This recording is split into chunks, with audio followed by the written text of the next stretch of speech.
Hello and welcome. I'm going to be answering NECO 2019 Economics Objective Past Question 18. The statistical method that is used to quantify the amount of dispersion of a set of data value is referred to as A. Median, B. Mode, C. Range, D. Standard deviation, E. Variance. So we're looking at means of quantifying amount of dispersion in a given set of data.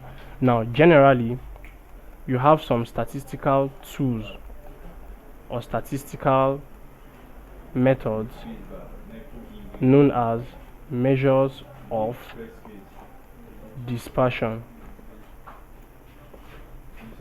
and among these measures of dispersion you have different tools that can be used, but we are looking for the one that is best used to quantify the amount of dispersion.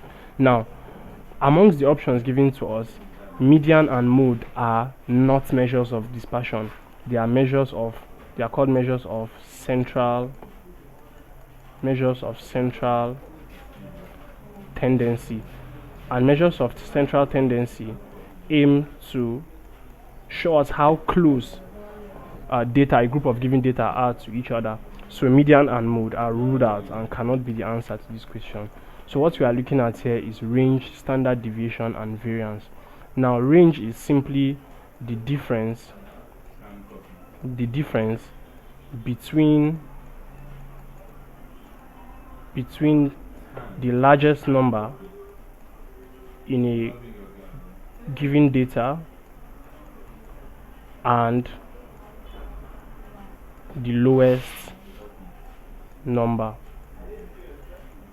So difference between the largest and lowest number gives you the range. Now you see that it doesn't exactly present you with an accurate or the exact amount of dispersion, even though it is a measure of dispersion. Then as for standard deviation is mathematically given as the square root. The mathematical expression basically gives us the definition. So the square root of the sum of the numbers minus arithmetic mean all squared divided by n, which is the number of data given to us, minus 1. Now this is for the ungrouped data, while for the grouped data, standard deviation is given as summation of f, that is frequency, multiplied by x, the number, minus arithmetic mean all squared over summation of frequency. Now the variance is just reverse, that is without the squared sign. So among these methods, the best method to use is the standard deviation. The standard deviation is the best method to use to quantify amount of dispersion. So the correct answer is D, standard deviation. So please subscribe to this YouTube channel for more videos and for more past questions and answers. Thank you.